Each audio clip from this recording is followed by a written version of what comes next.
Well, when I first woke up and I couldn't see, it was scary, and that's it was just frightening, but it didn't feel real. I was angry inside because I didn't want to accept the sight loss, because I kept thinking this is just a nightmare. This is going to all change for me, and I'll get my sight back. Hello, my name is Tom McInulty, and this is my story.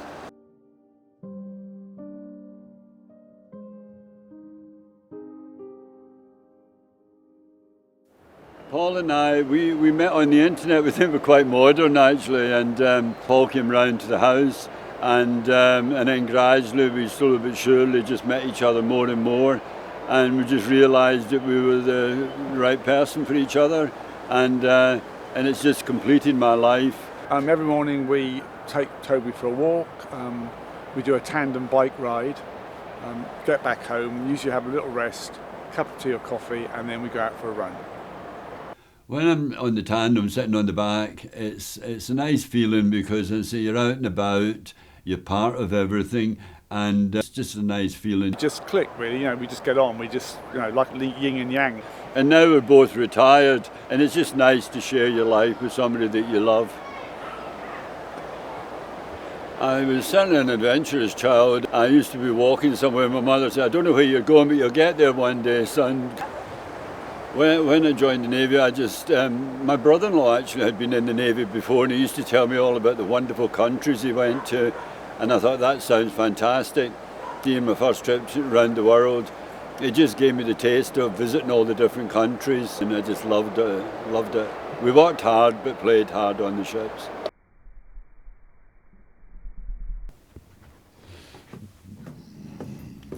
Hey Tom, are you ready for the interview? I am indeed, thanks very much. Yes. I am originally from Scotland, and I came down when I was 16 to work on the cruise ships. It was just an adventurous career I had for 14 years. And then when I was 31, I was out celebrating my 31st birthday, and the next day I woke up and I couldn't see anymore. Everything was all blurry, and I couldn't find my way around the ship or anything, and my friends were helping me. I think this is all just going to go away and they're going to sort everything for you, and not realising it was going to be for the rest of my life. But at that time, when I first woke up, it's just like a bit of a nightmare really, and just a bad dream at that time. One minute I'm travelling the world, next minute I'm stuck in my front room, hardly able to find the door, let alone what was out there. When I went to the eye unit there, they said it was cyanide poison that had affected my optic nerve. But they couldn't identify where it came from, just that it was cyanide. And had some tests, and he said, well, there's nothing we can do. You're going to be blind for the rest of your life. And those words are still ringing in my ear now. And it's just hard to take in that, because you don't just lose your sight, you lose your career, you lose your income. And quite honest with you, I lost myself for a little while. I didn't know who Tom was anymore. It takes a while to actually accept the fact that this is going to be your life for the rest of your life. And it was quite depressing, to be quite honest with you. And I must confess that I did drink too much as an escape, because I just didn't like who I was and what was happening to my life. So I was drinking to try and, one, I kept saying to myself, it's to build my confidence up and just get out and have a bit of company in the pub. But really it wasn't helping. So I got help with that. It was just so difficult, and it was just so scary, and I didn't really want to be around. And there was a couple of times I thought, do I really want to be here? And but fortunately I didn't do anything silly, but it crossed my mind, because you just think, well, because they used to always portray visually impaired people as helpless, and maybe making a few trays or a stool or something like that. And in the movies, that's always remembered them, just people being helpless. And it was so wrong, really, but I didn't realise that at the time. And that's, as I say, when I met other visually impaired people, and they were working full time, and they had careers, had lives, had family, friends, and I thought, yeah, there is hope. But when I realised that I was able to do lots of things by myself, then I gradually built up that confidence, and that's when I started to realise that with the help from the sensory team at Social Services, they taught me to use my white cane. I went off on a holiday once. They took me away on holiday with other visually impaired people, and I learnt so much from others. I shared a tent with this chap who was born blind. He was a premature baby, David, and he was just amazing. He was going to work, and I thought, gosh, so he was my inspiration, and I thought, if he can do it, why can't I? I went off to college in Loughborough for 2 years. In my first year, I just used my white cane, and in between the academic year, I got my first guide dog. And oh gosh, what a difference. I used to get entangled in bicycles with my cane, and all of a sudden with the dog, you just sailed through it all. It didn't exist in my life anymore. And when it's really busy and I don't bump into anybody, he just takes me round and I'll say, find this or find that. Because once he's been to the shop once and we tell him the name of the shop and we praise him and give him a little treat, the next time we go along, he'll find it for me. The spirit was back in me and I was raring to go. So I carried on. And I remember going to the voluntary bureaus and saying to them, I would like to do some voluntary work. And they said, well, we're used to people coming to look after the blind, not the blind coming to look after other people. And I said, no, I can do lots of different things. And as it happened, I got a job shortly after that.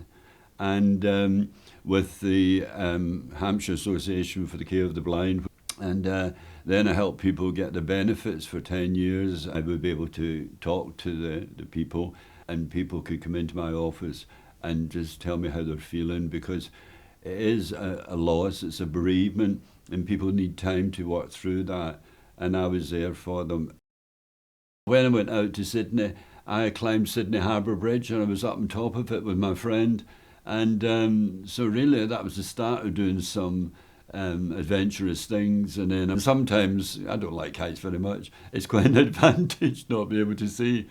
And so yeah, and I've run the London Marathon twice. Obviously my guide dog didn't do it, but I was with a running companion and we have a little rope and we're attached together and we ran round and we raised some money as well for charity while we done it. In 2012, I was very fortunate to carry the Paralympic torch. It was one of the proudest moments of my life. I had my guide dog, Brunel, on my left hand and the torch on the other, and I was so proud. So now I do voluntary work. I can say a big thank you to guide dogs for all the 4 dogs that I've had, because if it hadn't been for those 4 dogs, I wouldn't have been able to have done the job that I did. And I volunteer for guide dogs. It's not just out there fundraising, we've all become friends, so it's like a little family over there as well. So I do like being part of different groups, so whether it's the local Society of the Visually Impaired, or whether it's guide dogs, or just other family and friends. I'm starting to get to know the people's names. I know all the dogs' names. Amazing. He's an inspiration to me. And they told me I was losing my sight. They said to go and speak with Tom, and he knows absolutely everything about everything. He's an amazing person. Such a caring, loving person. He's just gorgeous. He's always the first to put his hand up when I'm looking for volunteers to help. It's always. Lovable, heart of gold, compassionate, and a lovely man. I've never looked back really, and they just make me very happy. And my lifestyle, I've got Paul in my life, which makes me happy, my family and friends. There's lots out there I've got a lot to be thankful for.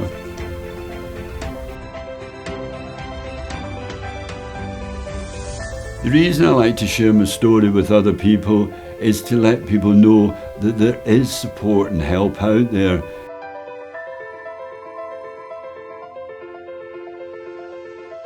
I just want people to know that there is life after sight.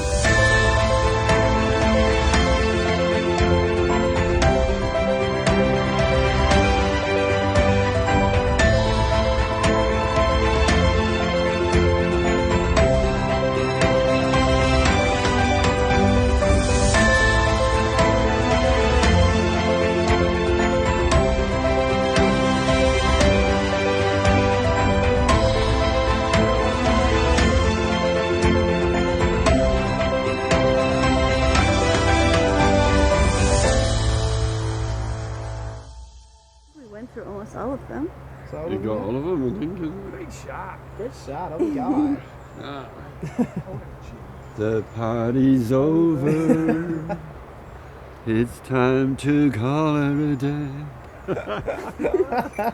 That won't be the No, no. Yeah, you watch it, definitely will be.